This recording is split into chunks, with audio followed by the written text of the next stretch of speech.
Bom, vamos lá. Eu vou começar pelo Alexandre de Moraes, vamos começar pelo gente. Eu não aguento mais falar dessa briga idiota, tá? Esse negócio de Magnitsky aí, não sei o que. Eu acho isso uma piada toda. Mas vamos lá, né?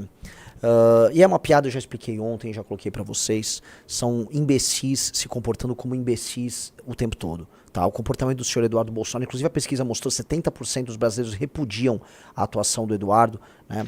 É um comportamento de moleque. E o STF, como reage como moleque, não tem ai, não, estou lutando pela Brasil. Sim, tá lutando pela soberania. Muito soberano o que vocês estão fazendo aí, né? Muito soberano. Estão colocando o Brasil de joelhos. Um país fraco, senhor Alexandre de Moraes, independente de um país fraco que não aceita ordens estrangeiras, no fim do dia é só um país fraco. O que vocês estão tornando o Brasil é um lugar ainda mais fraco. Um país economicamente mais fraco, eventualmente desconectado do comércio global, desconectado das transações internacionais. É um país fechado, pequeno e irrelevante. E é isso que vocês estão fazendo. Isso só está acontecendo, tá? Não porque o senhor Jair Messias Bolsonaro precisa ser salvo, que é o discurso oficial do Trump, mas na prática, porque você, Alexandre de Moraes, e a elite brasileira querem controlar as redes sociais. Vocês querem controlar as redes sociais e vocês querem determinar o que pode ou não pode ser dito no debate público. Essa é a real. Vocês são um bando de autoritários? Sim. Vocês são autoritários, vocês não conseguem esconder o autoritarismo de vocês. Tanto que, vamos lembrar, o Brasil foi um dos casos raros de nação não autoritária, não ditatorial, que meteu-lhe um ban, uma derrubada de uma rede social como o X. O que é bizarro, bizarro. E pouca gente, né, acaba se lembrando disso. Então, você se comportou como autoritário e você não quer sair dessa posição. O STF se comporta dessa maneira, do mesmo jeito. Não larga a mão, não quer largar. Vocês não largam o osso. O problema é que nós que roemos o osso, né? E aí a merda tá começando a ficar grande, tá? Por favor, vamos lá. Vamos todo mundo dando like na live aqui. Vamos lá. Pois bem, né? Vamos ler a matéria. Olha só. Olha só. Depois daquele despacho do Dino, aí o Moraes veio a público. Moraes disse que bancos podem ser punidos se aplicarem sanções dos Estados Unidos a ativos brasileiros. As declarações do ministro apontam para as possíveis consequências da decisão de segunda-feira do ministro do STF, Flávio Dino, que alertou que leis estrangeiras não podem ser automaticamente aplicadas no Brasil. Vamos lá. Alexandre de Moraes, blá blá blá blá. As declarações foram dadas em meio ao impasse que derrubaram as ações dos bancos brasileiros que ficaram em meio às sanções norte-americanas e ordens do STF. Em entrevista na noite de terça-feira, em seu gabinete em Brasília, Moraes reconheceu que a atuação da Justiça dos Estados Unidos em relação aos bancos brasileiros que têm operações nos Estados Unidos é da aplicação da lei norte-americana. Abre aspas. Agora, da mesma forma, se os bancos resolverem aplicar a lei internamente, eles não podem. E aí eles podem ser penalizados internamente.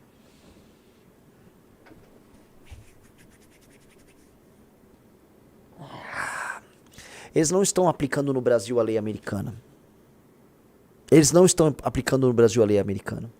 O poder de sanção da lei Magnitsky não é exteriorizado. A sanção da lei Magnitsky, ela é imposta aos bancos e agentes financeiros de outros países, tão logo estes bancos e agentes financeiros destes outros países façam parte ou se integrem nas operações internacionais que passam por empresas e pelo solo americano. Então, quando você vai fazer uma operação de câmbio usando o Banco Itaú, se o Banco Itaú vai fazer essa ação junto a instituições norte-americanas ou passam pelo sistema SWIFT de transferências internacional, aí ele é cortado. Essa tá aí a punição. Só que aí você isolou um banco brasileiro, tá, do mercado internacional como um todo. Você começa a isolar o Brasil do fluxo mundial de capitais, o que é uma loucura. Uma loucura pura e simples. E esses caras estão olhando e me espanta, porque esses caras, né, a maior parte deles prestou concurso, o Xandão prestou concurso, acho que foi no Ministério Público, o Dino prestou concurso para juiz. Esses caras deveriam ter um mínimo de instrução. E me parece que não tem. Não parece que não tem, assim, ou estão dando esses discursos justamente para parecer que eles vão ser muito duros, mas assim, se você falar com alguém de um banco, o que o Alexandre de Moraes está propondo é, eventualmente, um suicídio para o banco e para a economia brasileira. Se o Donald Trump pegar, se o governo americano cumprir as sanções da lei Magnitsky, o sistema financeiro brasileiro pagará um preço altíssimo. E ninguém tá dando, assim, ontem talvez a Bolsa de Valores estava dando bola. Eu comentei há 2 dias atrás no Valete Plus, só pra ficar claro pra vocês, que realmente os mercados na segunda-feira estavam cagando pro despacho do Dino. Cagando. Eles não deram bola. E simplesmente, não vai rolar nada. Nada acontece feijoada. O Dino só soltou aquilo lá como uma resposta fingida ao que tá acontecendo. E, paralelamente, o Donald Trump também não vai punir banco brasileiro nenhum. Não faz sentido, até porque isso geraria problemas. Eu até comentei. Foi o principal argumento que eu vi. Brecar o funcionamento dos bancos brasileiros junto ao sistema integrado internacional significa contaminação nos mercados internacionais com gente que tem retida consigo títulos brasileiros ou ações de empresas brasileiras. Ou seja, títulos brasileiros, papéis brasileiros negociados internacionalmente, gente que tem real, né, ou títulos lastreados em real, títulos da dívida brasileira, por exemplo, esses caras podem gerar uma contaminação com várias instituições bancárias e essas instituições podem ter graves problemas, levando problemas econômicos à economia americana e com consequências para a economia europeia também. Então não seria... Falavam, olha, o Trump não vai fazer nada nesses termos, porque ele não pode fazer, seria atrair para si um problema. Mas será? Vale a pena? Porque assim, eu posso gerar uma contaminação, nos mercados internacionais. Que seja, senhor Rafael Almeida Riso, que seja. Mas e pra gente? As consequências, por exemplo, de uma fuga gigantesca de capitais. As consequências, do fim de investimentos de curto e médio prazo no Brasil. Eu comentei que uma das consequências dessas decisões do Flávio Dino, por exemplo, seria você, em resumo, impedir ou fazer com que todo mundo retire capital de longo prazo no Brasil, porque o Flávio Dino está falando agora em reter capital e bens, ativos, patrimônio de empresas norte-americanas no Brasil. Se eu sou, então, uma empresa americana investindo na ampliação de uma fábrica, eu faço isso ou não faço? Se eu sou uma empresa norte-americana investindo, por exemplo, na contratação de mais gente aqui no Brasil, faço isso ou não? Aumento minhas operações no Brasil ou não? Coloco mais dólar no Brasil ou não? Qual é a decisão estratégica que uma empresa norte-americana vai tomar? E se não uma empresa norte-americana, uma empresa europeia, vem da confusão que começa a surgir aqui? Como? Como esses caras vão pensar? Naturalmente, tá? As respostas que o Brasil está dando se assemelham muito às respostas que a Rússia estava dando. Só que a Rússia é um país em guerra e é um país que exporta também, tal qual o Brasil, commodities muito primárias, né? Mas a Rússia é um país que tem uma população menor que a do Brasil, definitivamente muito menos pobre que a do Brasil, muito mais escolarizada e capaz, e ninguém na Rússia está passando fome ou está vivendo basicamente do Estado. A população russa, por mais que exista algum grau de dependência, por mais que fora daquela região da Rússia né, desculpa, da Rússia eslava, né? Você tem ali aquela parte que vai pra Sibéria, você tem também aquela parte mais sul da Rússia que cruza ali com o Cáucaso e quase a central, que você vai ter uma população ali meio complicada, mais muçulmana. A Rússia russa vai muito bem, obrigado. As principais cidades russas vão todas muito bem, obrigado. Quando comparados aqui. Aqui na situação, assim, se a economia do Brasil começa mal, as pessoas começam a passar fome imediatamente.